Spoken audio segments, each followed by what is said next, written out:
केंद्रीय बजट 2026-27 को लेकर भोपाल में आयोजित पत्रकार वार्ता में मध्य प्रदेश के मुख्यमंत्री डॉक्टर मोहन यादव ने बजट की सराहना करते हुए इसे विकसित की दिशा में एक महत्वपूर्ण कदम बताया। उन्होंने कहा कि केंद्रीय वित्त मंत्री निर्मला प्रस्तुत यह बजट दूरदर्शिता के साथ देश की अर्थव्यवस्था को मजबूत करने और वैश्विक मंच सुनिश्चित करने का स्पष्ट रोड मैप प्रस्तुत करता है।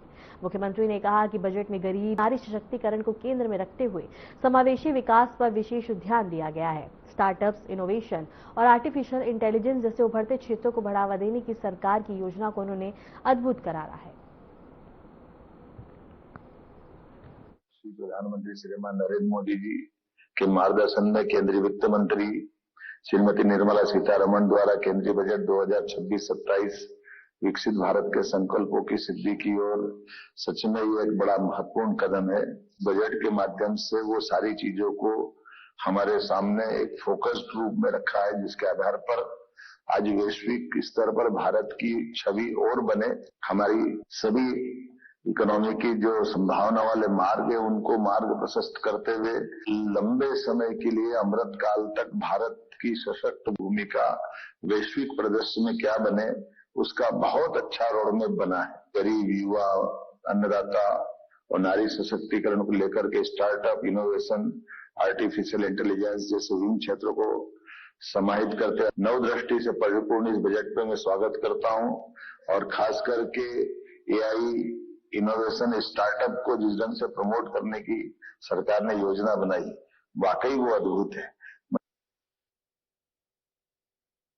बड़ी बात हुई मध्य प्रदेश के संदर्भ में। रेल में तो क्रांति हो गई। रेल की सुविधाओं को लेकर के भारत सरकार के द्वारा जो मदद की गई, मैं केवल एक आंकड़ा बताऊंगा आपको कि हमारे पास नई रेल पटरी बिछाने के लिए 9 से 14 तक का एक टेन्योर अगर आप पकड़ें तो मात्र 29 किलोमीटर रेल पटरी बिछती थी अपने प्रदेश के अंदर। आज उसकी स्थिति है 225 किलोमीटर, मतलब 8 गुना बढ़ी। उसी प्रकार से विद्युतीकरण की भी वही स्थिति है। कहाँ 58 किलोमीटर थी, आज वो 276 किलोमीटर है। इसका मतलब 5 गुना बढ़ी है। और हमारे पास अब जिस प्रकार का समय चल रहा है, रेलवे अंडरब्रिज आज हमारे पास 2014 की तुलना में 1162 हो गए। 80 रेलवे स्टेशन अमृत बन रहे हैं। 4 वंदे भारत का एक्सप्रेस ट्रेन निकलने जा रही है। कमलापति तो बन ही चुका है, लेकिन इस प्रकार का मॉडल और कई क्षेत्रों में जा रहा है। मेट्रो ट्रेन में हमको मदद कर रहे हैं। इंदौर मेट्रो, भोपाल मेट्रो, ये तो चालू ही हो गई है। ये जो भुसावल, खंडवा तीसरी और चौथी लाइन 131 किलोमीटर, इनकी 3 परियोजनाओं को जो मंजूरी मिली है, तो ये कुल मिलाकर के पूरे क्षेत्र में, और इंदौर मनमाड़ और बाकी क्षेत्रों में बता ही नहीं रहा हूं, उसमें अकेले इंदौर मनमाड़ में 18,500 करोड़ की मंजूरी। ये कोई एक राज्य के लिए वरदान होती है। उसमें 15,000 करोड़ का तो आवंटन है कि आप खर्चा करो। गरीब आदमियों के लिए, यातायात की व्यवस्था के लिए, किसानों के लिए, उनकी फसल के ट्रांसपोर्टेशन के लिए, क्योंकि हमारे पास में कोई पोर्ट नहीं है। ऐसे में रेल की कनेक्टिविटी जितनी बढ़ेगी, ये हमारे लिए उतना ही आनंद देगी और उससे हमारे राज्य की गति में और तेजी होगी। जब ग्रीन एनर्जी की बात आ रही है, जो मैंने इसमें बजट में पढ़ा है, ग्रीन ईवी को हम प्रोत्साहन दे ही रहे हैं लगातार। और उसी प्रकार से डीजल पेट्रोल में जो आपने बात कही, उसकी चुनौती हमारे सबके सामने है। लेकिन राज्य के संसाधन के बलबूते पर, जैसे मैंने कहा कि वित्त आयोग ने कहा है कि जो जितनी जीडीपी देगा उस ढंग से टैक्स मिलेंगे, तो हमारी वित्तीय तरलता के लिए हमारे अभी आय के जो स्रोत है उनको हम नजरअंदाज नहीं कर सकते। लेकिन सने सने हम इस पे कट लगाते हुए आने वाला बजट जब हमारा 18 तारीख को आएगा फरवरी में, तो इसमें हम काफी हद तक इसके निराकरण करेंगे। आज मध्य प्रदेश के अंदर की स्थिति अगर देश के संदर्भ में कहूं, तो देश के अंदर हमारे राज्य की आर्थिक ताकत के बलबूते पर जो सर्वाधिक 3 राज्य हैं, जिन 3 राज्यों के अंदर हमारे बजट का 40% के आसपास का हिस्सा पूंजीगत निवेश में लग रहा है, उसमें मध्य प्रदेश है। ये हमारे लिए बड़ी बात है। बेरोजगारी की दर सबसे ज्यादा कम होने वाले राज्यों में मध्य प्रदेश हो गया। आज की स्थिति में 1 से 1.5% के आसपास हमारी बेरोजगारी रह गई, और आबादी में हम देश के सबसे ज्यादा आबादी वाले 5 राज्यों में से एक हैं। तो ये जो प्रगति हो रही है, धीरे धीरे सभी प्रकार के सेक्टर में रोजगार जो मिल रहा है, काम मिल रहा है, खेती के काम धंधे के लिए एजुकेशन का एरिया भी बढ़ा और बाकी काम भी हो रहे हैं, ये उसी का उत्तर मिलेगा। बायो फार्मा के सेक्टर में भी बायोफार्मा, बायोटेक्नोलॉजी, फार्मास्यूटिकल अनुसंधान, हेल्थ इंडस्ट्री, स्टार्टअप को बढ़ावा देने के लिए खास करके हमारे यहाँ तो नॉलेज इकोनॉमी के दृष्टि से हम बात करें तो ज्ञान आधारित अर्थव्यवस्था को लेकर के इसी आधार पर हम अपने उच्च मूल्य जो रोजगार सृजित करेंगे, खासकर उस दिशा में हम आगे बढ़ेंगे जहां हम हमारी प्रतिभाओं के बलबूते पर इस फार्मा सेक्टर में लंबी छलांग लगाएंगे। सेमीकंडक्टर ये एक बड़ा सेक्टर है। मैं कल गुजरात में भी सेमीकंडक्टर के ऊपर वहां के मुख्यमंत्री से बात करके आया हूं और ये सेमीकंडक्टर मिशन 2 उभरती तकनीक है जिसके आधार पर इलेक्ट्रॉनिक कंपोनेंट मैन्युफैक्चरिंग एआई आधारित तकनीकों के आधार पर प्रदेश में हाईटेक उद्योग, डिजिटल निवेश, नवाचार आधारित उद्यमिता को हम भी कदम से कदम मिलाकर बढ़ाने के लिए आगे बढ़ेंगे। अगर प्रदेश के पारंपरिक औद्योगिक क्षेत्र के लिए भी ये निश्चित रूप से हमारे लिए ये जो अभी तक हमारे इंडस्ट्री जो चल रही है जो परंपरागत आधारित है, आप कभी कल्पना करना पहले की कॉटन इंडस्ट्री इसलिए डूब गई कि उनको रिनोवेशन करने का मौका नहीं मिला था। अगर नई टेक्नोलॉजी के साथ कदम से कदम मिला के चलना है तो नए उद्योग लगाना अच्छी बात है, लेकिन जो चालू उद्योग है उन उद्योगों को संवर्धन करना ये भी एक बड़ा विषय रहता है। इसमें इस चीज के लिए गुंजाइश दी जिससे अर्थव्यवस्था, रोजगार और औद्योगिक पुनर्जीवन को नई गति प्रदान होगी। 200 लेगेसी इंडस्ट्रियल क्लस्टर के पुनर्जीवन, ये जो खासकर जो मैंने बात कही है, इसमें अधोसंरचना में सुधार, निवेश पुनर्स्थापन, उत्पादन विस्तार और स्थानीय रोजगार को नई ऊर्जा मिलेगी। इसी आधार पर औद्योगिक भूमि, लॉजिस्टिक एवं सप्लाई चेन को भी हम अधिक कुशल बनाने वाले हैं। एमएसएमई में भी इसी तरह से एमएसएमई के लिए जो हमारी मध्यम श्रेणी की उद्यमिता है, इसमें स्वरोजगार और औद्योगिक विस्तार को मजबूती प्रदान करेगी। मुख्यमंत्री डॉक्टर मोहन यादव की अध्यक्षता में हुई कैबिनेट बैठक में 620 करोड़ रुपए की सिंचाई परियोजनाओं को मंजूरी दी गई है। इन परियोजनाओं से किसानों और ग्रामीण इलाकों में पानी की उपलब्धता बेहतर होगी और कृषि उत्पादन में वृद्धि की उम्मीद है। साथ ही सरकार ने कहा है कि भारत अमेरिका ट्रेड डील से गरीबों और छोटे व्यापारी को नए आर्थिक अवसर मिलेंगे। सरकार का दावा है कि ये कदम कृषि विकास, रोजगार और आर्थिक समृद्धि को बढ़ावा देगा।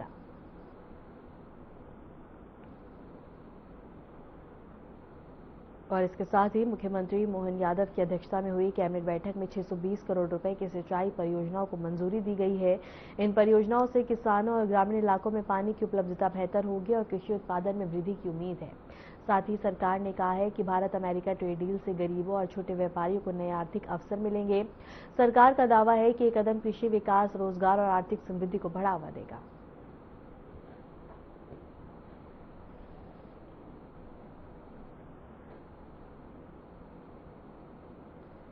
मध्य प्रदेश में मुख्यमंत्री की अध्यक्षता में हुई कैबिनेट बैठक में कई महत्वपूर्ण निर्णय लिए गए। बैठक के बाद लघु और मध्यम उद्योग मंत्री कश्यप ने मीडिया को कैबिनेट में हुए प्रमुख फैसलों की जानकारी दी।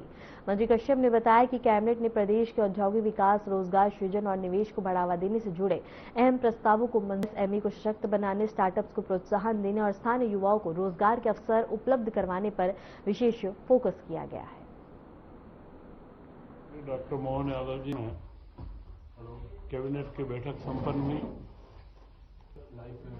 बैठक के पूर्व मुख्यमंत्री जी पूर्ण जानकारियां रखी थी, वे जानकारियां हम कराता हूं, जिसमें भावांतर योजना जबतापूर्वक लागू की गई और उसमें 7,10,000 से अधिक किसानों को 1,500 करोड़ रुपए से अधिक की राशि का वितरण किया गया और मध्य प्रदेश ऐसा पहला राज्य है जिसने भावांतर योजना को,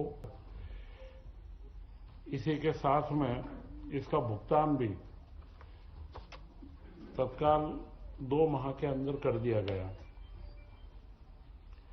इसी बीच में 29 जनवरी को महाकाल लोक की तर्ज पर पशुपतिनाथ लोक का मंत्री द्वारा किया गया और पशुपतिनाथ की जो प्रतिमा है उसमें हमेशा क्षरण का मतलब उसके ऊपर पानी बार बार लगने से उसका जो लेप है खराब बिगड़ता रहा, तो उसके लिए एक अच्छी व्यवस्था करी गई कि दर्शक अपने जगह से एक जगह से डालेंगे, वो प्रतिमा के साइड से होता हुआ जाएगा। तो यह जो हमारी संस्कृति को ऊंचाइयां देने के काम मुख्यमंत्री डॉक्टर मोहन यादव जी लगातार कर रहे हैं, उसमें एक कदम और इसमें आगे बढ़ा है। एक प्रदेश में पहली बार भोपाल के अंदर ही पुष्प महोत्सव आयोजित किया गया। यह कोई फूलों की प्रदर्शनी, यह मध्य प्रदेश के किसानों को उनकी आमदनी बढ़ाने के लिए पुष्प की खेती की ओर, फूलों की खेती की ओर आगे बढ़ाने का भी एक उत्सव था। आज हमारे पास में करीब करीब 40,000 किसान पुष्प से जुड़े हैं और वह 45,000 हेक्टेयर क्षेत्र में फूलों की खेती होती है। वह निमाड़ महत्वपूर्ण है। इसको पूरे प्रदेश के अंदर ग्वालियर संभाग और महाकौशल में भी फूलों की खेती बढ़े, इसके लिए प्रदेश के प्रयास जारी हैं। तो यह एक महत्वपूर्ण 2-3 कार्य जो पिछली बार की कैबिनेट और इसके बीच में हुए, ये रखे गए हैं। इस कैबिनेट में महत्वपूर्ण एक निर्णय हुआ। 25-30 सालों से सरदार सरोवर परियोजना के जो विस्थापित थे उन सारे आदिवासी बंधुओं को, करीब 25,602 परिवारों को उनके जो आवास के पट्टे दिए गए थे, उन पट्टों की रजिस्ट्रियां नहीं हुई थी। उनकी रजिस्ट्रियां मुफ्त में करने का, उसकी कोई राशि नहीं लगेगी, राज्य सरकार उसका भुगतान करेगी। करीब उससे 600 करोड़ रुपए का भार भी आएगा। यह एक ऐसा कार्य है जो 8 विधानसभा क्षेत्रों में फैला हुआ है, जिसमें कांग्रेस के नेता प्रतिपक्ष का भी क्षेत्र आता है। वह कांग्रेस के, क्योंकि जो 8वां विधानसभा है उसमें 3-4 विधानसभाएं आज भी कांग्रेस के वहां पर से विधायक जीते हुए हैं, परंतु बिना भेदभाव के हमारी सरकार ने वहां पर यह निर्णय लिया कि उन आदिवासी बंधुओं को उनके पट्टों के ऊपर जो हक मिलना चाहिए, जो रजिस्ट्री होना चाहिए, वो रजिस्ट्री तत्काल की जाए और इसका जो एसओपी पूर्व में निर्धारित था, उस एसओपी के अनुसार वे सारी रजिस्ट्री करीब धार, बड़वानी, अलीराजपुर और खरगोन चारों जिले के 25,000 से ज्यादा परिवारों की हम रजिस्ट्रियां करवा रहे हैं। इसी के साथ में आज 2 सिंचाई परियोजनाओं को भी स्वीकृति दी गई है। बाणसागर बांध के ऊपर इस साल इनको पानी मिलेगा, क्योंकि बाणसागर बांध में जब से बना है, मध्य प्रदेश सरकार का जो हिस्सा है उसमें से हम 60 से 65% ही उपयोग कर पा रहे हैं। बाकी हिस्सा हमारा करीब 250 एमसीएम का हिस्सा हमारा बाकी है, तो उसके उपयोगी से कार्य प्रारंभ करे हैं। तो यह जो 2 परियोजनाएं, धनवाही सूक्ष्म सिंचाई परियोजना और यह दोनों परियोजनाएं लिफ्ट इरिगेशन वो प्रेशर पाइप के माध्यम से हर एक के खेत में जाएगी। इसमें कोई जमीन का अधिग्रहण नहीं होगा, सिर्फ पंपिंग स्टेशन के लिए 1-1 हेक्टेयर भूमि का अधिग्रहण किया जाएगा। 53 करोड़ की है, 53.73 करोड़ की, और उसमें 3500 हेक्टेयर सिंचाई होगी और करीब 2810 कृषक इसमें लाभान्वित होंगे। योजना है बरही सूक्ष्म उद्यम सिंचाई परियोजना। यह बरही एवं विजय राघवगढ़ तहसील के अंदर इसका विस्तार रहेगा। यह 566.92 करोड़ की योजना है, जिसमें 20,000 हेक्टेयर में सिंचाई होगी और 11,500 कृषकों को इसमें सीधा लाभ मिलेगा। तो यह 620 करोड़ 85 लाख की योजना है, 23,500 हेक्टेयर के अंदर जिसका फैलाव रहेगा और 14,000 किसान बंधुओं को इसमें लाभ मिलेगा। ये 2 सिंचाई परियोजनाओं को हमने आज स्वीकृत, मुख्यमंत्री जी के अध्यक्षता के अंदर इसको स्वीकृत करा है। और यह अगर आप देखेंगे तो 2003 तक प्रदेश के अंदर करीब 7-7.25 लाख हेक्टेयर के अंदर सिंचाई होती थी, जो हमारे राजा महाराजाओं के काल से लेकर के और पूरे कांग्रेस की सरकार के बाद में 2003 तक का एक आंकड़ा था।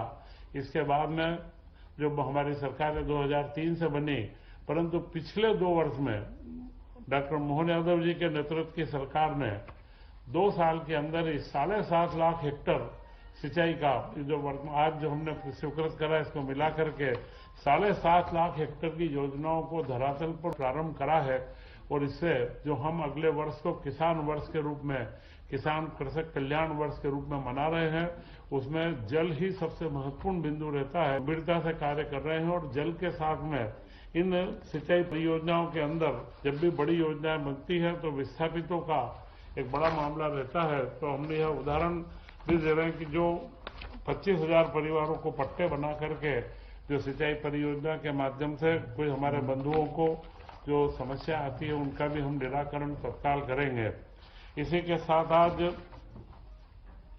विभिन्न परियोजनाएं, यह एक सामान्य प्रक्रियागत कार्य है। 26-27 से 30-31 तक के लिए 4 साल के लिए कई विभागों की विभिन्न जो योजनाएं हैं उनकी निरंतरता का निर्णय लिया गया है। उसमें लोक वित्त की कुछ योजनाएं हैं, वित्त विभाग की 8 योजनाएं, मुख्यमंत्री जन कल्याण महत्वपूर्ण मुख्यमंत्री जन कल्याण संबल योजना, इसको 30-31 तक बढ़ा, विधानसभा क्षेत्र निर्वाचन योजना आर्थिक का खाली स्थापना, पशुपालन में मुख्यमंत्री पशुपालन विकास योजना लाई गई है, पशु चिकित्सा विज्ञान महाविद्यालय जबलपुर ब्लॉक ग्रांट योजना, इसको भी 555 करोड़ का भार है, इसे आगे बढ़ाया गया है। पशुपालन और डेयरी में गौ संवर्धन और पशु विकास की योजना, महिला बाल विकास में किशोर घरेलू हिंसा की पीड़िता के लिए सहायता योजना एवं पिछड़ा वर्ग में अल्पसंख्यक स्वरोजगार व उद्यम योजना, ये सारी योजनाएं 9 करोड़ का जिनका वित्तीय भार है, इन योजनाओं की निरंतरता की स्वीकृति दी गई है। एक बड़े लंबे समय से कर्मचारियों के मामले रुके थे, उसमें जो समाज कल्याण बोर्ड को भंग करके उनके कर्मचारियों का संविलियन अब मास में करने की स्वीकृति दी गई है। तो कई कर्मचारियों को लंबे समय से यह समस्या थी, तो मध्य प्रदेश की सरकार डॉक्टर मोहन यादव जी के नेतृत्व में तत्काल नतीजे देना और कार्यों को, जो हमारे पास कई कार्य लंबे समय से चाहे कर्मचारियों के हों, विस्थापितों के हों या हमारे किसान भाइयों के हों, इन सारे कामों को जल्द से जल्द निपटा करके एक सुशासन को स्थापित करने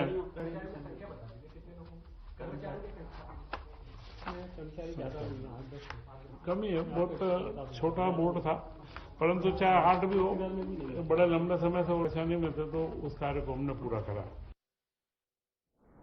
और सागर से बड़ी खबर है, जहां अस्पताल में नर्स को गोली मार दी गई है। नर्स को गोली मारकर हत्या की गई है। इसके साथ ही अस्पताल के मेन गेट के पास यह हत्या आरोपी मौके से फरार हो गए हैं।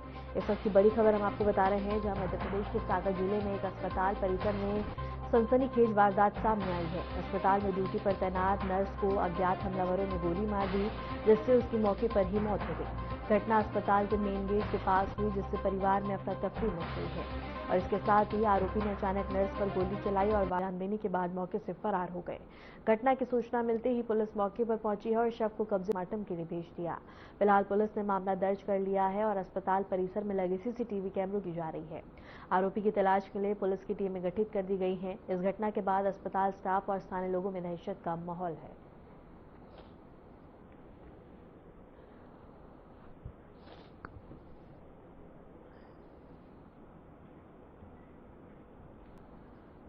और इसके साथ ही सागर से खबर हम आपको बता रहे हैं, जहां अस्पताल में नर्स को गोली मार दी गई है। अस्पताल के मेन गेट पर इसको अंजाम दिया गया। मध्य प्रदेश के सागर जिले में एक सनसनीखेज वारदात सामने आई। अस्पताल में ड्यूटी पर तैनात एक नर्स को अज्ञात हमलावरों ने गोली मार दी, जिससे उसकी मौके पर ही मौत हो गई। घटना अस्पताल के मेन गेट के पास हुई, जिससे परिसर में अफरा तफरी मच गई। आरोपी ने अचानक नर्स पर गोली चलाई और वारदात को अंजाम देने के बाद मौके से फरार हो गया। घटना की सूचना मिलते ही पुलिस मौके पर पहुंची और शव को कब्जे में लेकर पोस्टमार्टम के लिए भेज दिया। फिलहाल पुलिस ने मामला दर्ज कर लिया है और अस्पताल परिसर में लगे सीसीटीवी कैमरों की जांच की जा रही है। आरोपी की तलाश के लिए पुलिस की टीमें गठित कर दी गई हैं। इस घटना के बाद अस्पताल स्टाफ और स्थानीय लोगों में दहशत का माहौल है।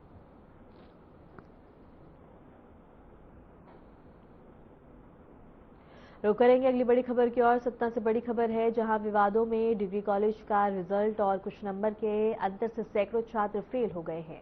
एएसएपी छात्र संघ ने पतावे की घेराव किया है। रिजल्ट में तुरंत सुधार करने की मांग की जा रही है। आंदोलन के दौरान एक छात्रा बता दें कि बेहोश भी हो गई है। सतना स्थित डिग्री कॉलेज का परीक्षा परिणाम जारी होते ही विवादों में घिर गया है। रिजल्ट में कुछ अंकों के मामूली अंतर के कारण सैकड़ों छात्र छात्राओं के फेल होने से आक्रोश फैल गया। छात्रों का आरोप है कि मूल्यांकन में गंभीर लापरवाही बरती गई है।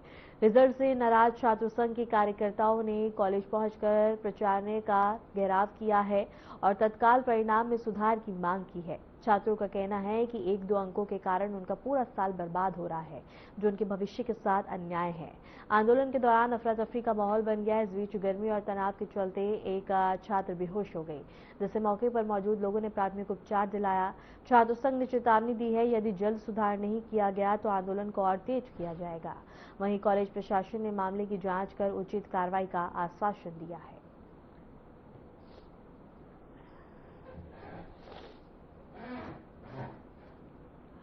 और इसके साथ ही बता दें कि छात्रों में आक्रोश देखने को मिल रहा है, जहां विवादों में डिग्री कॉलेज का रिजल्ट कुछ नंबर के अंतर से सैकड़ों छात्र फेल हो गए हैं।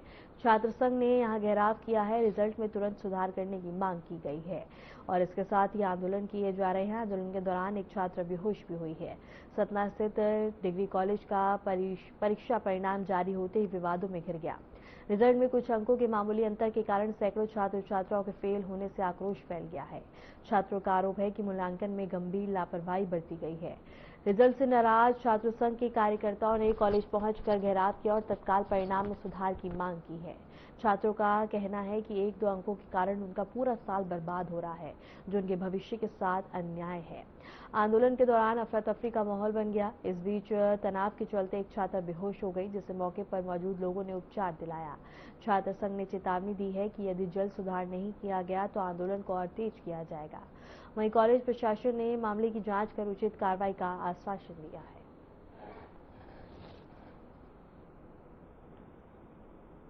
फिलहाल के लिए मध्य प्रदेश की खबरों में इतना ही और ऐसी मध्य प्रदेश की तमाम खबरों को जानने के लिए देखते रहिए RNTV नेशनल।